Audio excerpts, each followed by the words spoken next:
Now the sun-moon combinations. This is a new moon. This is when the light of the moon is blocked by the earth. And we've already done a video on this in regards to the power of the new moon. But what we're thinking about now is the actual combination of the sun and the moon together. What does that mean when the sun and the moon come together, those two energies? Well, many people say that the sun-moon combinations can give one a capacity to forego the world, to have better capacity to internalize their attention.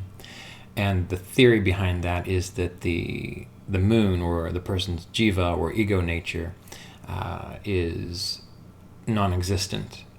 And so when you have that, you've got a better capacity to focus on higher principles, deeper meaning of life, things of this nature. Now, there are plenty of people born during the new moon that don't have that quality.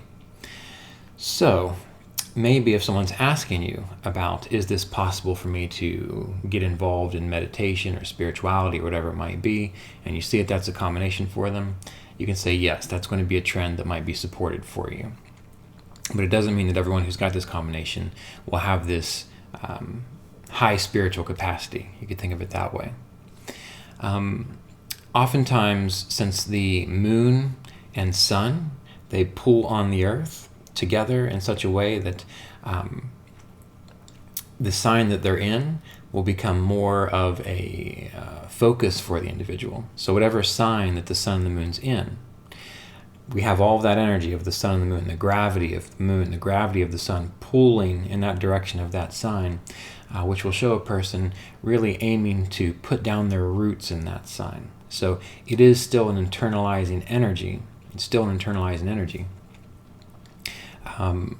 which is why people will often say that this sun and moon combination is a combination that can cause things like loss or having to let go of aspects of your life. But we have to think about, well, what's going on there? Well, all of that gravity is pulling towards the sign that they're in. So the person is aiming to, hopefully, develop that sign that the sun and moon falls in. What's it going to pull away from? What's going to pull away from the sign opposite of the sign that the sun and moon's in? So when we're trying to figure out where is a person going to be having maybe a sense of more deficiency or not as much fulfillment, typically people would think it will be in the sign of the moon and the sun. But that doesn't make sense because of how the energy is pulling with that combination. So what's it pulling away from? It's the sign opposite. So for example, if you have sun and moon in Aries, all right, well, this is going to put an emphasis on developing the qualities of Aries for the individual. Putting down roots into that sign, figuring out how can they grow into that sign more deeply. What's it going to pull away from? Well, it's going to pull away from the sign opposite of Aries, which is Libra. So they might have less of an influence in their life from relationships or business or trade, or beautiful things, or whatever it might be, whatever you associate with the sign of Libra. So remember this when you're thinking about the sun and moon combination. It's an internalizing energy, certainly, but it's internalizing it towards the sign that it's in so that you can put down your roots in that sign. The energy is being pulled into that sign so that you can grow more fully into that sign. And the energy that's being pulled away from is from the sign opposite. All right, so this is what we have to remember. Sun and the moon, these are our inner lights, our inner guides. So whenever you get them close together, there's going to be a deep internal process going on in relationship to, again, the sign that it's focused on, as well as the house that it's focused on.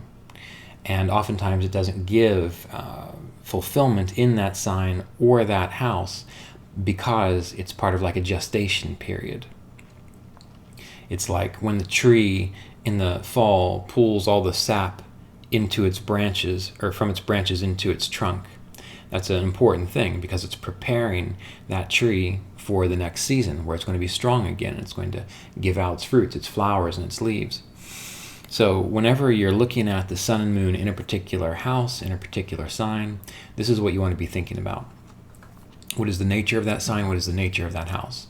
The person can still be successful in those areas, but what they're going to find is that there's more of an internalizing process, growth-oriented process in that sign or in that house in relationship to this energy of the sun and moon together, or the new moon together.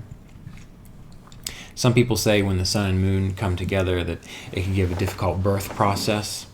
And again, what's the theory or rationale behind that? Well, many people have attested to the fact that when there's a full moon, that babies tend to be born more readily. Now, I don't know if that's true or not. I've heard it. I've been in a community before where there were numerous doulas and midwives and stuff, and they swear by it. But statistically, I don't know, maybe it's true. But you would think if that was the case, then we'd have a heck of a lot more birth charts with full moons or moons going towards full than new moons. And I've not done any statistical analysis on that, so maybe that's true too.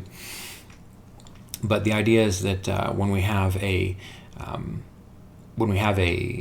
new moon, that the energy for birth is not supported, which is why someone might say there's a protracted or difficult birth.